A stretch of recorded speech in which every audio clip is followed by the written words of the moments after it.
오늘 오전 미국과 중국이 1단계 무역 합의 조건에 서명했습니다. 이와 관련한 외신 내용 간단히 살펴보겠습니다. 먼저 로이터 통신은 미국이 중국과의 무역 합의를 위한 조건에 동의했다고 보도했습니다. 다만 지난 10월 달 있었던 1단계 합의에 비해서는 합의 내용이 제한적일 것이라고 덧붙였습니다. 자세히 살펴보시면요. 중국이 내년에 500억 달러, 우리 돈 58조 7천억 원에 달하는 미국산 농산물을 수입하기로 합의했고, 대신 미국은 이달 15일로 예정됐던 1,650억 달러 규모의 중국산 제품에 대한 15% 관세 부과를 보류하면서 시행 중인 고율 관세도 완화하기로 했다고 전했습니다.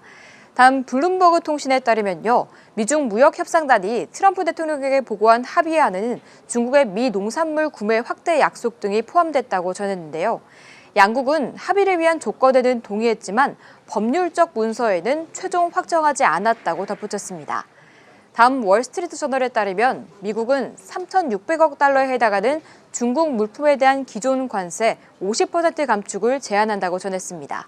이어 15일에 예정된 중국 상품에 대한 추가 관세 부과도 취하하기로 했다고 덧붙였고요. 중국이 미국의 직접재산권을 침해하지 않는 조건도 포함되어 있다고 보도했습니다. 마지막으로 사우스차이나 모닝포스트에 따르면 미국의 백악관이나 무역대표부는 아직 응답하지 않고 있는 상황이라고 보도했는데요. 중국 측도 일요일부터 시행 예정인 미국 제품에 대한 부가관세 5에서 10%를 연기할지 의견을 내놓지 않은 상태라고 전했습니다. 마지막으로 환율 보겠습니다. 미중 무역 합의에 대한 기대감이 나온 가운데 위안화 곳이 0.14% 절상하면서 7.01위안대로 내려왔습니다. 현재 역의 위안도 6.9위안대에서 움직이는 모습 나타내고 있습니다. 예, 해외 언론에서 전하는 미중 무역 협상에 대한 소식을 들어보셨는데요. 다른 것들은 그냥 내용은 모두 다가 거의 비슷한 것 같은데 하나 차이가 나는 거는 합의냐 아니면 승인이냐, 즉 사인이 됐느냐 안 됐느냐 이거를 가지고 이제 계속 얘기를 하는 것 같습니다. 근데 사인이 됐건 안 됐건 조건에 어느 정도 합의했다라고 하는 것은 사인이 요식행위 정도가 아닐까라는 생각이 듭니다. 자, 계속해서 대화를 이어가도록 하겠습니다. 보셨던 것처럼 미중무역협상 1차 타결에 대한 승인이 일단 났다라고 이제 봐야 될 것 같은데요.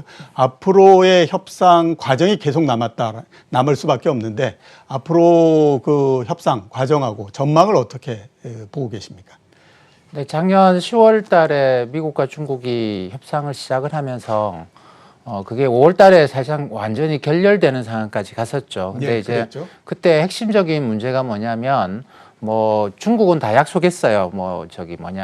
금융시장도 개방하고 환율 조정도 안 하고 지식재산권 인정하고 미국 기업들 기술 이전 강요도 하지 않고 다 약속을 했거든요. 근데 미국이 약속한 걸로는 못 믿겠다라는 것이죠. 그래서 우리가 무엇인가 행동을 하려 그러면 다른 관세 인하 같은 걸 하려 그러면 그 약속을 이행하고 있는지 우리가 점검하겠다가 된 건데 중국으로서는 이거는 내정 간섭이고 받아들일 수 없다고 된 것이죠. 그러면서 이제 거의 협상이 결렬 단계까지 갔다가 10월에 가서 새로운 방식의 협상이 시작을 하는데 그러면서 이제 1단계, 2단계, 3단계라는 이야기를 합니다. 가장 논란이 심했던 이 이행 과정의 점검은 이걸 미국은 절대로 포기 안 하겠다라는 거예요. 근데 요거는 이제 그래서 3단계로 가자. 그래서 3단계 합의가 미국은 3단계 합의가 안 되면 1단계, 2단계 합의한 건 언제든 깰 수 있다. 이런 식으로 해놓고 합의하기 불가능한, 사실상 불가능한 3단계는 나중에 하자. 아마도 제가 볼 때는 미국 대통령 선거 이유가 될 것 같아요. 예, 그러고 나서 이제 1단계, 2단계는 사실 이미 5월에 어느 정도까지 합의가 된 겁니다. 근데 이번에 이제 좀 시간을 끌었던 건 제가 볼 때 관세 인하를 언제 할 거냐라는 건데 미국은 환율 조작 금지나 이런 금융시장 개방 가지고는 중국의 미국산 농산물 구매 이런 거 가지고는 관세 인하를 해줄 수는 없다라고 하는 건데 이번에 나오는 내용을 보면 로이터가 그런 이야기를 합니다만 관세 인하가 포함이 돼 있다고 해요. 그리고 중국은 아마도 제가 볼 때는 관세 인하가 포함이 안 됐으면 굳이 합의를 하려고 하지 않았을 겁니다. 그랬겠죠. 경제가 악화되고 있는데 이게 이제 경제를 돌리고 어느 정도는 돌리고 그리고 글로벌 투자자들의 마음을 중국 경제가 좀 괜찮아지지 않겠어라고 생각해서 투자 달러화가 들어와 줘야 되거든요. 지금 중국이 달러화 문제가 좀 커지고 있어서 그렇기 때문에 중국은 반드시 관세 인하가 포함돼야 된다고 했을 것이고 근데 미국은 관세 인하를 우리가 해주려면 당신들이 금융시장 개방, 뭐 환율 조작 이거 아니고 지식재산권에 대해서 확실하게 약속을 해줘야 되겠다. 뭐 예. 이렇게 했는데 최근에 이제 중국이 지식재산권에 대한 처벌 규정을 강화를 하면서 상당히 합의를 본 것 같습니다. 그렇기 때문에 뭐 사실 1차, 2차, 3차로 나눌 때 1차하고 2차는 합의는 그렇게 큰 이슈는 아니었어요. 네. 뭐 둘이서 얼마든지 접근할 수 있는. 그렇기 때문에 이번 합의 자체는 주식시장이나 채권시장에서는 10월부터 상당히 광범하게 기대를 했고, 그렇죠. 예, 그것 때문에 주가나 금리도 상당히 많이 반영을 했고, 물론 어제도 뭐 금리가 좀 올라오고 주가가 올라왔습니다만 이미 대부분 다 10월 이후로 반영이 돼 있다고 생각을 하는 게 맞는 것 같습니다. 근데 뭐 이런 식으로 해서 이제 내년에도 좀 협상을 더 끌고 가긴 하겠습니다만 제가 볼 때는 마지막 최종 협상이라는 3차 합의는 이거는 미국 대통령 선거 이전에 중국은 받아들일 생각은 없는 것 같아요. 저는. 그렇겠죠. 예. 네. 그러면 이거는 이제 앞으로는 미국은 그러면 무역 문제는 이제 뭐 안 건드리나 제가 볼 때는 그건 아니고 내년에는 이제 선거를 겨냥한 트럼프의 무역 협상이 시작될 건데 예. 중국을 더 때린다고 해서 트럼프가 얻을 표는 이제 없습니다. 예. 그렇기 때문에 제가 볼 때는 동맹국가라고 하는 이제 독일이나 일본이나 한국 같은 나라들을 예. 이제 부자 나라들이죠. 부자 나라들. 중국은 부자 나라는 아닙니다. 그러니까 그 중국과 합의가 엠박하면서 계속 부자 나라들 이야기를 하는데 그 부자 나라들이 환율을 조작하고 있다. 뭐 이렇게 이제 조만간에 나오기 시작할 거고 그게 유럽산 자동차, 예. 뭐 독일 이런 게 되겠죠. 그래서 유로화를 겨냥한 환율 조작 뭐 이게 이제 시작이 되면서 중국과는 조금 이제 그만하고 동맹 국가들에 대한 무역 압박을 하지 않겠는가. 그러면서 이제 달러와 약세를 또 이거는 또 어떻게 보면 달러 약세를 은연중에 시장에다가 우리 달러 약세 원한다라는 메시지를 계속 줘버리는 것이죠. 예. 그래서 내년에 이제 선거가 있는데 미국 경제 좋아지게 하고 그리고 이제 미국에서도 유럽을 동맹으로 생각 안 하는 사람들 60%가 넘더라고요. 예. 경제 문제는 우리가 우리 걸 챙겨야지. 뭐 군사나 외교 정치 문제는 좀 우리가 지원해 줄 수 있지만 그렇죠. 예, 경제 문제는 미국 사람들의 생각은 뭐 그게 한국이든 유럽이든 일본이든 우리 거 챙기자라는 생각이 굉장히 강하거든요. 그래서 트럼프가 그걸 노리고 이제 동맹 국가들의 무역 또는 환율 조작 이런 거 들어가면서 달러 약세도 좀 시키고 미국 경제도 좀 끌어올리고 이렇게 하지 않겠나 싶습니다. 그러니까 중국하고 미국 사이에서 있었던 일합은 이번 그 승인을 계기로 해서 어느 정도는 좀 정리가 되는 형태고 내년도서부터는 그 이외에 또 다른 나라들 유럽, 우리나라도 마찬가지고 일본도 이런 쪽으로 이제 그 확산이 될 가능성이 있는데 1차적으로는 환율을 둘러싸고 또 이제 거기에서 두 번째 합의 이루어지지 않겠냐 이런 이제 전망을 하셨고요. 그 조금 말씀을 해주시기는 했지만 그 채권 시장 한번 그 여쭤보고 싶은데요. 그 1차 그 타결이 날 가능성이 높다라는 얘기가 나와서 어제 미국의 10년물 금리가 1.79%에서 1.89%까지 0.1%포인트 정도 상승을 했습니다. 이 그 승인이 나고 하면 미국 금리 어떻게 영향을 받을까라고 우리가 궁금할 수밖에 없거든요. 네. 사실 10년짜리 금리가 0.1%포인트 올랐다라는 거는 10년짜리는 뭐 지금 그 전에 이제 금리가 1.8 이렇게 보면 1년 갖고 있으면 이자를 1.8% 준다는 이야기인데 네. 이 채권의 금리가 0.1%포인트 올라가면 가격이 얼마나 떨어지느냐 하면 가격은 약 한 0.1% 저기 포인트 금리가 올라가면 가격은 한 0.9% 정도 가격이 떨어져요. 네. 그러니까 1년 갖고 있으면 이자가 1.8% 들어오는데 하루에 가격이 그 절반에 해당하는 절반이? 예, 예, 절반이 이제 떨어집니다. 날아간 것이죠. 그만큼 금리 변화가 상당히 컸던 겁니다. 그만큼 이제 아직까지는 뭐 미중 합의가 있을 것이다라는 생각으로 1.45% 같은 10년짜리 금리가 1.8%까지 올라가 있긴 했지만 네.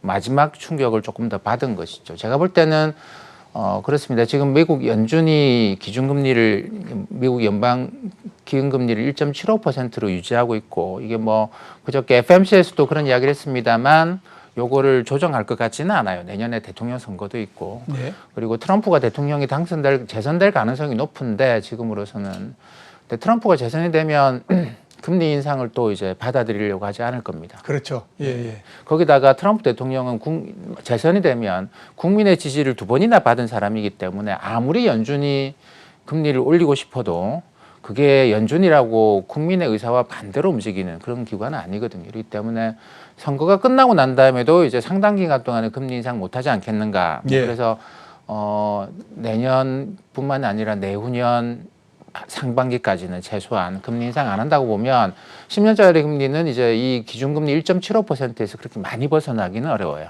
예. 제가 볼 때는 뭐 많이 올라가면 2.12 정도가 아니겠는가 그렇게 생각을 합니다. 예. 그 말씀하셨던 것처럼 12월 FOMC 회의가 열렸고요.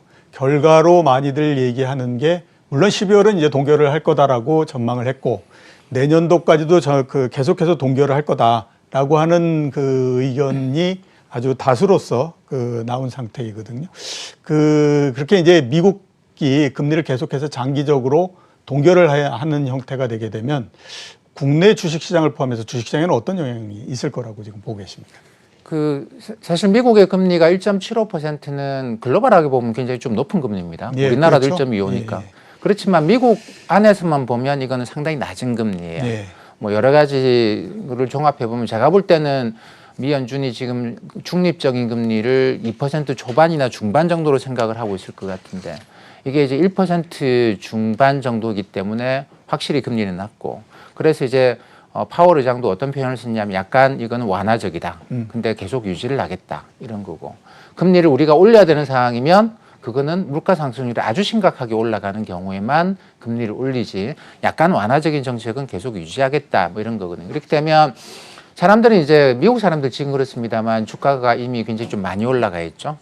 그리고 그동안은 글로벌 경제가 워낙 안 좋으니까 미국을 벗어나서는 이게 돈 벌 길이 좀 막막하니까. 그렇죠. 예, 미국 주식을 했던 건데 뭐 최근에 나타나는 움직임은 그렇습니다. 미국 내에서도 이게 이제 글로벌 경제가 좀 개선되고 있는 것 같고 그리고 뭐 이게 투자를 해보신 분들은 누구나 분명하죠. 트럼프는 달러 약세를 원한다. 그리고 달러 약세를 만들기 위해서 달러와 약세라는 거는 유로와 엔화, 한국 원화 이런 통화의 강세가 돼야 되는 거거든요. 그러니까 달러 약세를 원한다고 되는 게 아니고 유로화가 강세, 엔화가 강세로 가야 돼요. 그렇죠. 예. 그러기 위해서는 유로화와 엔화를 강세로 만들 카드를 미국 정부가 내놔야 되는 건데 그게 이제 자동차 협상 이런 걸로 이제 내놓지 않겠는가. 그렇게 본다면은 달러 약세 이렇게 생각해 보면 미국 사람들 입장에서 달러를 버리고 다른 통화를 갖는 게 맞겠죠. 그래서 이제 제가 볼 때는 내년에는 여러 가지 이슈로 해서 이게 달러화가 신흥시장이나 아니면 뭐 미국, 유럽 이런 쪽으로 흩어져 가지 않겠는가. 그래서 저는 주식시장에서는 내년 미국보다는 유럽과 일본 이런 데 주목을 하고 있고 채권시장에서는 사실 선진국은 우리나라도 그렇습니다. 금리가 너무 낮아요. 이걸로 투자를 하는 건 제가 볼 때는 거기다가 뭐 세상이 침체로 간다 그러면 또 모르겠습니다만 금리가 더 떨어지면서 채권 가격 올라가는 재미라도 있겠지만 그것도 아니거든요. 그렇죠. 그렇게 보면 2%도 안 되는 금리로 예금이나 이런 걸로 채권을 고정시키는 것보다 사람들이 채권 투자하는 자금들은 또 신흥국으로 갈 것 같아요. 이게 신흥국의 상황이 미중 합의를 해서 좀 안정됐다라는 생각도 하고 그다음에 브라질이나 러시아가 지난 몇 년 동안 경제를 굉장히 안정적으로 유지를 해오고 있습니다. 뭐 인도도 그런 상황이고 그러다 보니까 금리가 높은 신흥국으로 가자. 뭐 이게 채권 투자자들이 일반적으로 많이 보이는 패턴이 될 것 같아요. 예. 미국이 금리를 1.75%로서 동결을 시키게 되면 거기에서 많은 자금이 형성이 되게 되고요. 그 자금 중에서 채권을 투자하는 자금은 신흥국 쪽으로 가고 그다음에 주식을 투자하는 자금은 미국보다는 유럽이나 다른 곳으로서 다른 선진국 쪽으로 빠질 가능성이 높다. 이렇게 이제 전망을 해주셨습니다. 그 미국의 금리를 동결하고 그다음에 내년도에도 동결하고 이런 것과 관련해서 또 우리나라의 한국은행의 그 포지션이 어떻게 될 건가 하는 것들이 상당히 좀 궁금할 수밖에 없거든요. 한국은행의 통화 정책에는 어떻게 영향을 미칠 거라고 보십니까? 뭐 최근에 이번에 미중 합의가 한국의 수출에 얼마나 도움이 될지는 조금 지켜봐야 될 것 같아요. 왜냐하면 이거는 사실 미중 합의로 해서 미중 간의 무역 갈등으로 사실 중국도 자기 경제를 시키기 위해서 한국이나 이런 나라에서 들어오는 수입을 가급적이면 줄이려고 했던 거거든요. 근데 이제 그게 합의가 풀리면 그러면 제일 먼저 한국으로부터 수입을 늘릴 것인지 이건 아니거든요. 이건 아니고 자국 내에서 이게 문제가 발생했던 데부터 먼저 늘리는 과정일 거기 때문에 한국 경제가 이번 미중 합의로 개선될지는 조금 더 시간이 많이 걸릴 것 같아요. 그렇게 보면은 지금 이제 우리나라 경제 성장률이 문제인데 뭐 내년에 좀 개선될 거다는 이야기는 합니다만 지금 저는 굉장히 좀 심각하게 보고 있는 게 소비의 둔화예요. 예. 그동안 꾸준하게 소비가 유지되어 오다가 그나마 유지되어 오던 소비가 지난번 이제 뭐 일본 불매 운동이 시작을 하면서 사람들이 이제 일본 제품 안 사고 일본 여행 안 가고 근데 그거를 다른 소비로 돌린 게 아니고 이걸 확 줄여버리더라고요. 이걸 예. 이만큼 줄여버렸어요.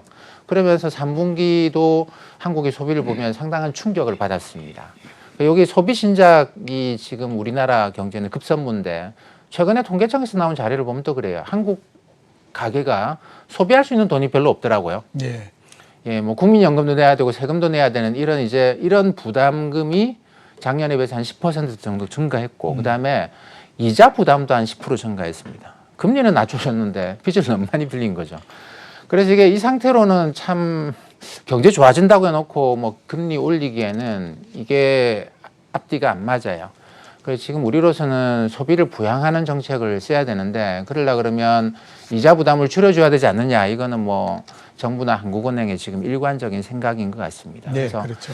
예, 한국은행에서 하는 이야기를 보면 뭐 우리가 물론 뭐 제로금리까지 낮출 수는 없습니다. 실효 화환이라는 게 있어서 금리 인하에는 분명히 한계선이 있다라는 건 분명한데 한국은행 부총재나 총재께서 하시는 이야기를 들어보면 아직까지 그 한계 한에 온 것 같지는 않다라는 거예요. 예. 그래서 미중 합의로 우리나라 수출이 바로 증가하는 상황이 아니면 제가 볼 때 내년 봄이나 여름 정도에 하한까지 기준금리를 한 번 정도 더 한번 정도. 인하할 수 있지 않겠는가. 예. 예, 그래서 일단 뭐 수출을 좀 보긴 봐야 될 것 같습니다. 예. 그러니까 수출 여부에 따라서 만약에 수출이 우리가 지금 생각했던 것처럼 하는 것처럼 회복이 잘 빨리 이루어지지 않는다라고 하면 하한선이라고 할 수 있는 한 번 정도 더 금리를 내려서 1.0% 정도까지 만들 수도 있다. 이제 이렇게 말씀을 해주셨고요. 그 레포라고 하는 것이 우량 단기 채권을 맡기고 돈을 빌려오고 이렇게 하는 거지 않습니까? 이게 그 미국에서 지금 그 단기 시장에서 굉장히 관심이 있는 게 올해 9월 달에 레포 금리가 10%까지 올라갔었거든요. 네. 그래서 그거를 막기 위해서 추가적으로 이게 상황이 악화되는 걸 막기 위해서 3,500억 달러 정도를 공급을 해서 조금 안정을 시켰는데 최근에 다시 또 4% 정도까지 올라오고 있는 상태입니다. 이렇게 이제 단기적인 그 불안정한 상태, 이거를 우리가 어떻게 봐야만 되는 걸까요? 그러니까 이게 뭐 미국 시장에서 요즘 말이 많습니다. 그거 가지고 예. 말이 많은데 이게 JP 모간의 음모다 뭐 이런 이야기도 있어요. 그러니까 이제 단기 자금 시장이라는 게 존재하고 예. 근데 거기는 기업이든 뭐 각종 펀드들, 사모펀드, 헤지펀드, 각종 펀드들이 뭐 하루부터 시작해서 뭐 3개월, 1년 정도 자금 소요가 있는 이쪽 시장을 우리가 단기 자금 시장이라고 이야기하고 자본 시장, 1년 이상의 투자가 이루어지는 시장하고는 다르게 보죠. 예. 여기는 어마어마하게 거대한 시장입니다. 근데 이 시장에서 이제 돈이 돌아가고 있고 근데 돈이 모자란데요. 그래서 이제 그 미 연준이 돈을 풀었죠. 근데 미 연준이 돈을 푼다라는 게 헬리콥터에서 이렇게 쭉 뿌려주는 게 아니고 미 연준이 거래하는 거대 금융기관들한테 돈을 주면서 그 좀 당신네들 고객들한테 돈을 좀 뿌려라 이렇게 된 것이죠. 예. 뭐 돈 빌려줘. 근데 JP 모간이 아무리 돈을 뿌려도 이게 시장이 진정이 안 된다라고 보고를 합니다. 예. 그러면서 하는 이야기가 뭐냐면 당신들이 2008년 글로벌 금융위기 이후로 하도 규제를 많이 해서 예전에는 JP 모간하고 이 많은 기업이나 펀드들이 다 거래를 했는데 이제는 우리가 이게 다 끊겨버렸어요. 그러니까 가령 이제 미국의 큰 은행들은 헤지펀드하고 거래를 못하게 돼 있고 뭐 이런 식입니다. 예. 그게 이제 2008년 이후로 도입된 규제인데 그러다 보니까 미 연준이 JP 모간한테 준 돈으로 JP 모간이 풀려고 했는데 자기 고객이 아닌 거예요. 그래서 예, 그렇죠. 예, 우리도 대책이 없다 이런 이야기를 합니다. 그래서 이게 그러다 보니까 연준이 직접 요 기업들이나 뭐 펀드들이 거래하는 시장에 들어가야 되는데 연준은 여기 들어갈 만한 선이 없어요. 예. 선이 없습니다. 근데 얘들하고 유일하게 연결되어 있는 끈이 얘들이 이제 이 레포라고 하는 건 환매 조건부 채권인데 이거를 어렵게 생각하지 마시고 이거는 경제적 실질적으로 보면 경제적으로는 그냥 담보 맡겨놓고 그다음에 돈을 빌리는 빌려오고. 겁니다. 예. 그러니까 담보부 대출 뭐 이런 식으로 생각하시면 그렇겠죠. 담보 차입이라고 예. 생각하시면 되는데 그러니까 그냥 내가 이제 어디 가서 조그마한 기업이나 펀드인데 돈 빌려주세요 하면 안 빌려주잖아요. 예. 내가 갖고 있는 국채를 맡겨놓고 돈 빌려달라. 일시융통하는 거니까 요 시장을 레포 시장이라고 하는데 미국에서는 신용보다는 펀드나 조그마한 기업들은 이 시장이 굉장히 커요. 그러니까 국채를 갖고 있다가 돈 융통하고 이러는데 이게 이제 국채 금리가 올라가고 가격이 떨어지면서 담보 가치도 추락하고 뭐 난리가 난 겁니다. 네. 연준이 여기다 직접 돈을 넣으려는 방법은 이 국채를 사주면서 국채 가격을 올려주면 이게 시장이 빨리 안정이 될 거예요. 근데 연준으로서도 연방기금리를 관리를 해야 되는데 국채를 직접 하기는 어렵죠. 그래서 그동안 3개월에서 1년짜리는 금리를 낮춰가면서 계속 사고 하면서 이제 안정을 시켜왔는데 최근에는 그걸로도 좀 안 되겠다 싶은 생각인가 봐요. 그래서 일부 긴 채권도 좀 사줘서 가격을 좀 안정시킬 수도 있겠다. 좀 더 지켜보겠다. 뭐 이러는 건데 제가 볼 땐 연말 지나면 안정이 될 거거든요. 어쨌든 지금 연말 흔히 말하는 북클로징 때문에 뭐 빌려주던 애들도 아유 우리 연말 장사 끝났습니다. 내년에 봅시다. 이러면서 자꾸만 이제 안 빌려주니까 그러는데 그 연말 지나면 끝날 일이기 때문에 이걸 뭐 일부에서는 또 다른 QE를 할 거다 이런 이야기도 합니다만 제가 볼 때는 연말까지 그냥 자금 풀고 끝낼 일이 아닌가 생각합니다. 예. 전통적으로 12월 달에 레포 금리가 조금 올라갔던 그런 경우가 굉장히 많더라고요. 마지막으로 마지막 여쭤볼 게 증시에 대해서 한 줄 평 좀 해주시죠. 예, 저는 미중 합의가 이루어졌기 때문에 어느 정도 주식시장에서 이제 불안 요인은 좀 많이 내려간 것 같아요. 다만 북한 이슈가 있습니다. 아마 크리스마스 연휴 전후에서 있을 것 같은데 그게 어떤 영향을 미칠지 모르겠습니다만 그걸 제외하고 본다고 한다면 글로벌 시장 전반이 좀 이제 바닥을 다지고 올라가는 그런 모습이 아니겠는가 생각하고 있습니다. 예, 오늘 이렇게 나와주셔서 대단히 감사합니다. 네, 감사합니다.